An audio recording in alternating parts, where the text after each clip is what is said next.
और इसी बीच एक बड़ी खबर आ रही है, आपको रूबरू करवा दें। भतीजे अजीत पवार की बगावत के बाद एनसीपी चीफ शरद पवार आज बड़े शक्ति प्रदर्शन की तैयारी में हैं। पवार पुणे से निकल चुके हैं और बस कुछ ही देर में सतारा पहुंचने वाले हैं। सतारा में शरद पवार एक रैली को संबोधित करते हुए आपको दिखाई देंगे। और इससे पहले शरद पवार के पुणे वाले घर पर सुबह से ही कार्यकर्ताओं का जमावड़ा लगना शुरू हो गया था। सतारा जाते वक्त रास्ते में भी शरद पवार का कई जगह पर स्वागत सम्मान किया गया, जिसकी तस्वीर आप देख रहे हैं। शक्ति प्रदर्शन कर रहे हैं शरद पवार।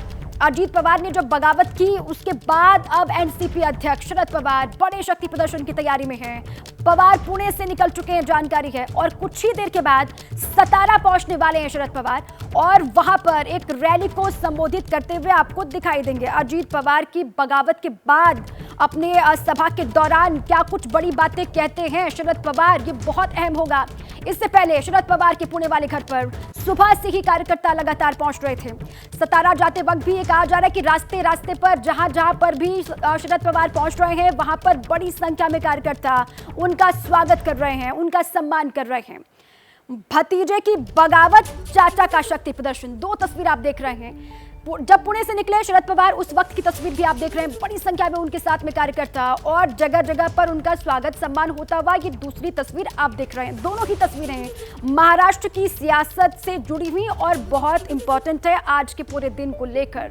और मेरे साथी मृत्युंजय जुड़ चुके हैं, सीधे उन्हीं का रुख कर लेते हैं। वो शरद पवार का काफिला जहां से आगे बढ़ रहा है, मेरे साथी मृत्युंजय उसी को फॉलो कर रहे हैं। मृत्युंजय, अभी क्या जानकारी है, कहां पर पहुंचा हुआ है शरद पवार का काफिला? और ये कहा जा रहा है कि जहां से वो गुजर रहे हैं वहां पर बहुत बड़ी संख्या में कार्यकर्ता उनका स्वागत सम्मान कर रहे हैं। मृत्युंजय जी बिल्कुल, शरद पवार सुबह 8 बजे तय समय के मुताबिक पुणे अपने घर से निकल चुके और सातारा जिले में दाखिल हो चुके हैं। हम उनके काफिले के साथ ही हैं और मेरे ठीक गाड़ी के आगे कैमरामैन कृष्णा आगे की तस्वीर दिखाइए। ये जितनी गाड़ियों का काफिला दिख रहा है, या तो ये शरद पवार का काफिला है, उनके कार्यकर्ताओं का काफिला है और पुलिसकर्मियों का काफिला है और मीडिया कर्मियों का काफिला है। लगभग 70 से 80 गाड़ियां सिर्फ इस 1 किलोमीटर के दायरे में है। तो आप इससे कल्पना कर लीजिए कि उनके साथ साथ बहुत सारे कार्यकर्ता कराड़ की दिशा में चल रहे हैं। हम सातारा जिले में दाखिल हो चुके हैं, इस समय सातारा घाट से गुजर रहे हैं और घाट पर आप देखिए मोड़ पर भी तमाम जो काफिला है उसके साथ में कार्यकर्ताओं का हुजूम बढ़ते चले जा रहा है। अब तक 5 जगह पुणे से निकलने के बाद अब तक 5 जगह पर शरद पवार रुके। जहां चौक चौराहे थे वहां पर रुके, वहां पर उनके जो कार्यकर्ता थे उनको अभिवादन करना चाहते थे, अपना समर्थन जाहिर करना चाहते थे। इसलिए शरद पवार अपनी गाड़ी से भी उतरे, हाथ मिलाया लोगों से, लोगों को धन्यवाद कहा, अभिवादन स्वीकार किया। कार्यकर्ता लगातार नारे लगा रहे थे। कुछ जगहों पर तो डीजे और बड़े बड़े फूल मालाओं के साथ कार्यकर्ता सुबह से इंतजार कर रहे थे। उन्हें पता था कि इसी रास्ते से होकर शरद पवार कराड़ की दिशा में जाएंगे, तो कार्यकर्ता पहले से तैयार थे। और अब तक 5 जगहों पर शरद पवार रुके हुए हैं। आपको बता दें कि जिस गाड़ी में वो बैठे हुए हैं उस गाड़ी के आगे की सीट पर रोहित पवार, जो कि उनके पोते लगते हैं, रोहित पवार विधायक हैं, वो बैठे हुए थे और पीछे शरद पवार बैठे हुए थे। बाद में एक जगह पर गाड़ी बदल कर दूसरे एनसीपी के वरिष्ठ नेता है वो गाड़ी में बैठे और रोहित पवार दूसरी गाड़ी में गए। और लगातार काफिला जो है वो कराड़ की दिशा में बढ़ते चले जा रहा है। 11 बजे का समय है और तय समय के मुताबिक ही लगता है कि शरद पवार पहुंचेंगे। और जो वाईबी चौहान मेमोरियल है, स्मारक है यशवंतराव चौहान का, जो कि शरद पवार के राजनीतिक गुरु है, शरद पवार के राजनीतिक गुरु के स्मारक पर जाकर माथा टेकेंगे, श्रद्धांजलि अर्पित करेंगे। और वही यशवंतराव चौहान है जिन्होंने शरद पवार को राजनीति के गुर सिखाए और अपने गुरु के स्मारक पर जाकर वो श्रद्धांजलि देंगे। और फिर 2 कार्यक्रम है उनका, एक कराड़ में ही है और दूसरा है सातारा में।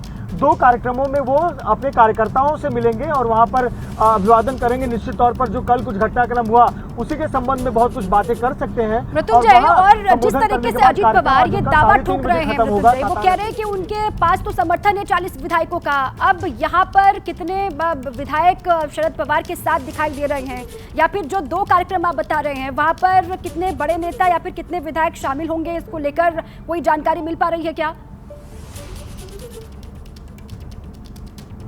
देखिए, ये जो आंकड़ों की बात है तो ये अब तक आधिकारिक तौर पर तो हमें सिर्फ इतना कहना चाहिए कि 9 जो लोग मंत्री पद का शपथ लिए हुए हैं वो अजीत पवार के साथ हैं।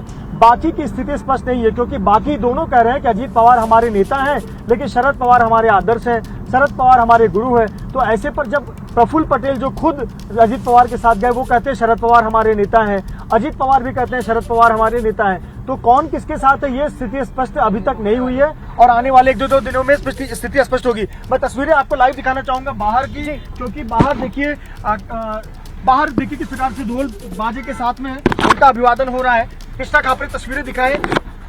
देखिए यही मैं तस्वीरें आपको बता रहा था कि जगह जगह पर कार्यकर्ता जो है वो रुककर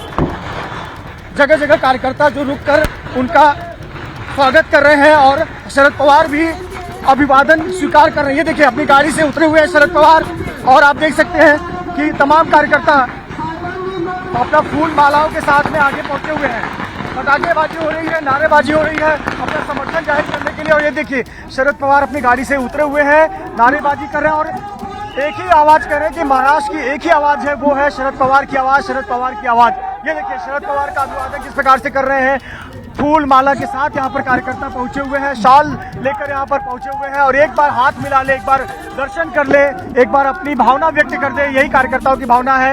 ये पुणे से कराड़ के बीच में 6वां ये स्पॉट है, 6वीं जगह। इसी प्रकार से हमने तस्वीर देखी कि जहाँ पर पटाखे फोड़कर डीजे बजाकर स्वागत किया गया और ये देखिए फिर से एक बार शरद पवार का काफिला आगे बढ़ रहा है और कराड़ की दिशा में आगे बढ़ रहा है। तो देखिए किस प्रकार से काफिला आगे निकल रहा है और ये तस्वीर हम लगातार देखें। सुबह से ही 8 बजे से ही निकले हुए थे और 8 बजे से ही ये तमाम जो कार्यकर्ता है वो पीछे लगातार शरद पवार के साथ है। तमाम गाड़ियों को आप देख सकते हैं कि लगातार जो गाड़ियां हैं वो काफिले के साथ बढ़ती चली जा रही हैं और ये आप देख सकते हैं तमाम नेताओं को, कार्यकर्ताओं को, बहुत सारे स्थानीय कार्यकर्ता हैं, नेता हैं जो कि आगे बढ़ रहे हैं और ये कम से कम 80 से 90 और संख्या बढ़ती चली जा रही है।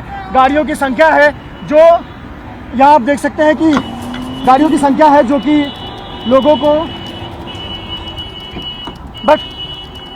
गाड़ियों की संख्या बढ़ती चली जा रही है जो कार्यकर्ताओं को लेकर आगे बढ़ रहे हैं। और तस्वीरों में आपको दिखाना चाहूंगा किस प्रकार से ये काफिला आगे बढ़ते ही चले जा रहा है। ये तस्वीरें बताती हैं कि शरद पवार अभी भी सर्वमान्य नेता है एनसीपी के और एनसीपी के कार्यकर्ताओं नेताओं के दिलों में वो बसते हैं। तो जो ये आंकड़ा है कि आखिरकार किसके पक्ष में आंकड़ा है, नेता किसके साथ है या एमएलए एमपी किसके साथ है, ये आने वाले दिनों में स्पष्ट होगा। अभी कुछ भी कह पाना बहुत जल्दबाजी होगी, क्योंकि आप पहले भी हम देख चुके हैं कि शरद पवार जो कहते हैं वो करते नहीं, जो करते हैं वो कहते नहीं। ये कहावत प्रसिद्ध है महाराष्ट्र की राजनीति में। और ऐसे पर शरद पवार उनके साथ कौन कौन है और किस प्रकार से ये पूरा घटनाक्रम आगे बढ़ रहा है, ये महत्वपूर्ण हो जाएगा। हमने तस्वीरें आपको दिखाई किस प्रकार से शरद पवार के पीछे सारा खेल है वो आंकड़ों का ही है। सारा जो खेल है वो आंकड़ों का है और आंकड़े किसके साथ जाते हुए दिखाई दे रहे हैं इसको लेकर अभी पूरी तस्वीर साफ होनी बाकी है। लेकिन शरद पवार शक्ति प्रदर्शन करते हुए दिखाई दे रहे हैं। वो सुबह 8 बजे निकले हैं घर से और वो सतारा जाएंगे, वहां पर एक सभा करेंगे। सभा में कितनी संख्या में भीड़ जुटती है और वहां से क्या कुछ बातें कहते हैं शरद पवार, इस पर लगातार नजर है। और मृत्युंजय आप भी लगातार बने रहे।